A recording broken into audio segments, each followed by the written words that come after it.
Press, first of all, I want to express my very sincere and utmost appreciation for the role you played in documenting the sitting, the picketing, whereby we had no other message other than to demand that our comrades, the young men who have been kidnapped, who have been abducted, are released unconditionally.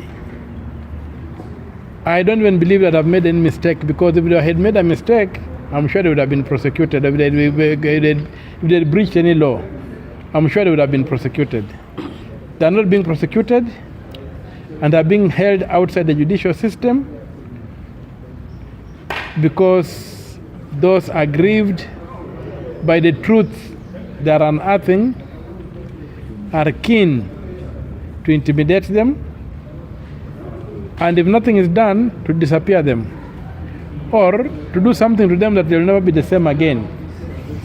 We live in an age whereby you can be damaged in so many ways. Already one guy is losing his career. He was supposed to be at the Tel Aviv University today, from Friday. He has not traveled and is being harassed. So what we are simply saying is that we want an end to abductions. And that end begins with the unconditional release of all abducted individuals. We don't buy the crap from the police, that's the Inspector General of Police and the DCI, and even by their silence, the NIS,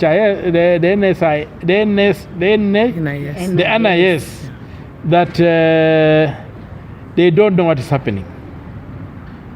They know. And the fact that they know is that not only have Kenyans been abducted, but foreign nationals have been abducted, and documents produced in foreign courts that they were abducted with the complicity of the Kenyan state, or rather, maybe not the Kenyan state, but the Ruto regime. So we have seen Dr. Kizza Besigye and other Ugandan nationals taken from Kisumu, taken from Nairobi by Ugandan security forces, and the documents produced in Ugandan courts showing that these people were picked with the collusion of the Kenyan state or the Ruto regime. Also, you saw the Turkish nationals abducted and they surfaced up in Turkey. There's no way you can abduct somebody and put them on an airplane at Jomo Kenyatta airport and fly him out without the knowledge and complicity of the state, or even by the state itself doing it. So this culture of abductions, Mr. Ruto, stop it. We know during the ICC trials, so many Kenyans were abducted and they went lost. I lost a friend in Nyeri who was abducted until today. We don't know where he went. There was a young man in Nyeri who was a very active civil society fellow. He got abducted.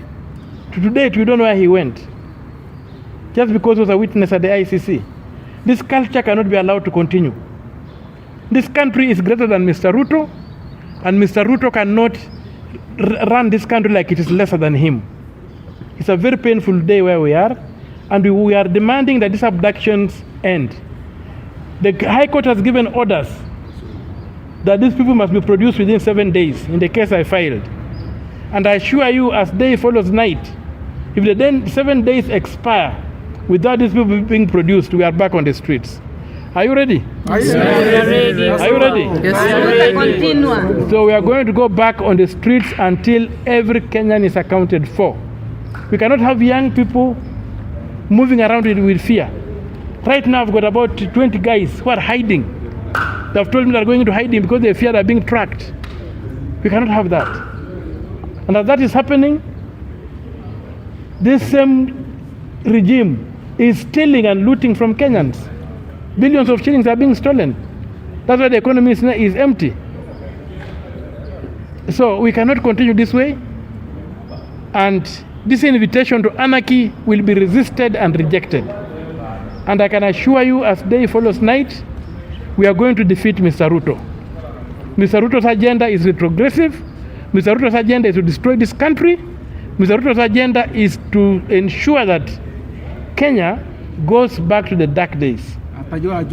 And we are not allowing it. Fortunately for us, we have got a constitution that prescribes in detail how this country is to be governed. And we are going to make sure that that constitution is what will run this country. That will be the software that will run the hardware called Kenya. It's the constitution of Kenya. And we are not negotiating on that. We even reject attempts to amend the same constitution to create jobs for some dinosaurs. It is going to happen. We must implement the constitution the way it is as the way forward. It's not negotiable. And human rights are the tip of the spear in that constitution. So we are asking Mr. Ruto, if he still makes use of his brain, to stop what he's doing, to release these innocent Kenyans, and to stop these abductions, just as he promised in Bondo, in Homa Bay. He admitted on national TV that he's behind these things. And also, Article 143 grants Mr. Ruto immunity as President of Kenya, or for the time he serves as President of Kenya. But Clause 4 of the same article denies him immunity for this kind of actions, abductions, which are criminal acts under international law. So we are also going to test our courts by dragging Mr. Ruto to those courts and see what comes of it. We are not going to allow this country to go to the dogs. Mr. Ruto is a very small thing in this country, just like I'm a very small thing in this country, just like everybody who is a small thing in this country, with one ID. And when we die, we shall be thrown into a small hole, but the country called Kenya will continue. Kenya is eternal, each one of us is mortal. And that's what we must realize. And if Mr. Ruto does not understand that plain statement, let him put it in a cup of tea or roll it up in a roll of bang and smoke it. It might get to his head that way. We cannot afford this. All these small boys being targeted, being tortured, sleeping on cold floors, just because they sat down and demanded that the abductees be accounted for.